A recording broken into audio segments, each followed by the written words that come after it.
Good evening mga karels.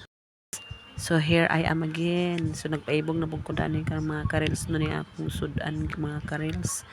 Ay lang gud mo kaibog mga karels kay pinubre na ni mga karels makaning mga ginikanan na taba na binatag makaanak tag kanang mingon dahil mao say sudan. So, okay ra tag mga karels no kung dagan kay tag kwarta kay paingon. Oh putsero humba na ato inot-inot pa atong mga budget mga karels. So mao din ni atong panihapon karon mga karels no, apretadang manok kunuhay pero pinubre lang kay ginagmay ra gid kay sahog ani mga karels, igo ra gid masudlan ang mga tiyan ba. So kana una mga karels is ako lang ginauna giparisiko ang manok, butangan din nato og pangpalami mga karels, di na to iawat sa atong kaugalingon kung atay lami charot.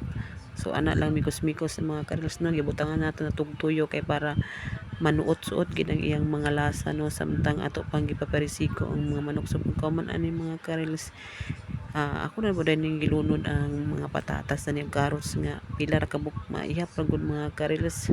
Ako gid siya gisabay pagparisiko kay para sa malata gid siya pag-ayo ang mga carrots ug patatas kay gusto na ko kanang medyo creamy gid siya mga karels.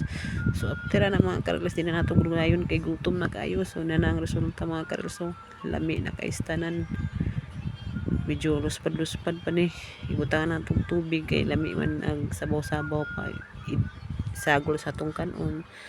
So pagkuman ani is gibutangan na dahil nato sa atong apretada sauce, kamay lang ni siya mga karels, igol lang gud nga magpula-pula kay lain sa kay itong sobraan sa kay kapula no. So ato lang din siya pagkaman ani gimikos-mikos lang dayon, then gitakloban na pod na din siyang resulta. O diba mga karels, sulit na kay mong kwarta dani, busog na kay mo yung tibok pamilya. Ug dira kutob, dagan salamat mga karels, bye bye.